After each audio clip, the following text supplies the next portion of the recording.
আছেন আপনারা? আশা করব আপনারা সবাই ভালো আছেন, আমিও মোটামুটি ভালো আছি। তো সকালে একটু বেরিয়েছিলাম, কয়েকটা কাজ ছিল, তো এসেই সঙ্গে সঙ্গে স্নান করে নিয়েছি। যেহেতু স্মুথিং করানো না, হেয়ারটার ওপর একটু যত্ন নিতে হচ্ছে এখন। আর আমার স্ক্যাল্পটা এত অয়েলি, দুদিন হলেই না চুলটা একদম অয়েলি অয়েলি হয়ে যায়, সেই জন্য এখন দুদিন অন্তর অন্তরই হেয়ার ওয়াশ করতে হচ্ছে। তো কেমন লাগছে কিন্তু অবশ্যই জানাবেন। আমি কিন্তু আমার হেয়ার স্মুথিংয়ের ওপর ভিডিও অলরেডি চ্যানেলে আপলোড করে দিয়েছি, আপনারা চাইলে কিন্তু দেখতে পারেন, আমি ডিসক্রিপশনে দিয়ে দেবো।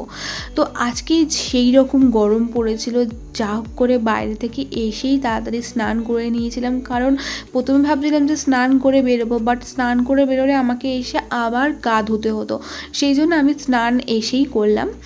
আজকে আমি আপনাদের সাথে শেয়ার করব, আমার যেহেতু সামনে বিয়ে রয়েছে ডিসেম্বরে, সেজন্য মোটামুটি কেনাকাটা শুরু হয়ে গেছে। এই দেখুন খাটের ওপর মোটামুটি সব জামা কাপড় রাখা আছে। আর আজকে আমি শেয়ার করব শিলেদার্স থেকে আমরা বিয়ের জন্য যে জুতোগুলো কিনেছি।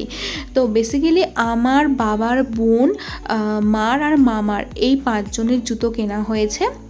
তো মামারটা মামাকে দিয়ে দেওয়া হয়েছিল, সেই জন্য আর ভিডিও আপনাদের সাথে শেয়ার করতে পারছি না।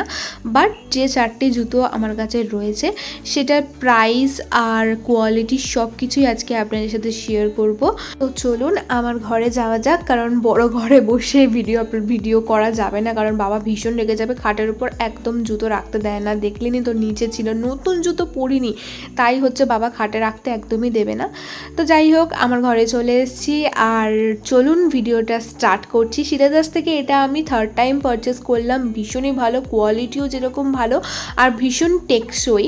তো পুজোর সময় যাওয়ার একদম চান্স আমি করি না, কারণ জানি পুজোর সময় গেলে ওখানে গা গলাতে পারবো না, সেই জন্য এবারও সেম আগস্ট মাসে কিনে নিয়েছি। প্রতিবারই প্রায় আগস্ট মাসের দিকেই আমি জুন জুলাই আগস্টের দিকে গিয়ে কিনে নিই। তো এই জুতোটা নিয়েছে আমার মা পার্সোনালি ভীষণই লাইট জিনিসপত্র খুবই পছন্দ করে, সেই জন্য মাকে বললাম এইটা নাও, খুব ভালো লাগবে, নিউড কালারের ওপর রয়েছে।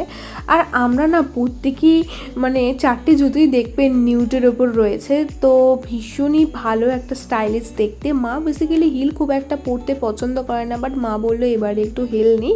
তা আমি বললাম তুমি কমফোর্টেবল থাকলে নাও, তো মা বললো হ্যাঁ আমি কমফোর্টেবল তাহলে নেব। তো আমি বললাম ঠিক আছে নাও। আর মা জুতোটার প্রাইস পড়েছে 430।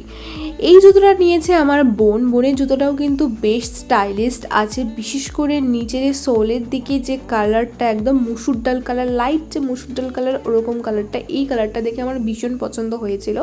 তো বোন বললো এটা আমি নেবার, ও তো হিল প্রেমী, কী বলবো আপনাদেরকে। আর ওর জুতোটার প্রাইস পড়েছিল 450।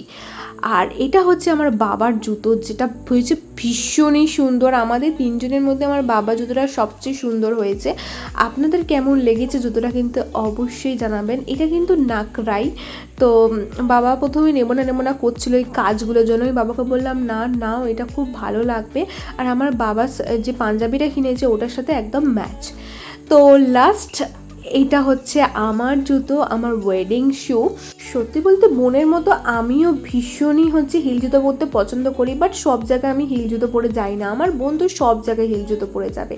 যাই হোক, এটা হচ্ছে আমার ওয়েডিং শু। আমার হিলটাও বেশ লম্বা আছে, কারণ প্রিয়ম ভীষণই লম্বা, প্রায় 6 ফুটের মতন, আমি সেখানে 5'3". যাই হোক, আমার জুতোটার প্রাইস নিয়েছে 450, আর বাবার নাকরাইটার প্রাইস নিয়েছিল 430। আজকের ভিডিওটা কেমন লাগলো অবশ্যই কমেন্ট সেকশনে জানাবেন, আর জুতোগুলো কেমন লাগলো সেটাও জানাবেন। টাটা, নেক্সট ভিডিওতে দেখা হচ্ছে।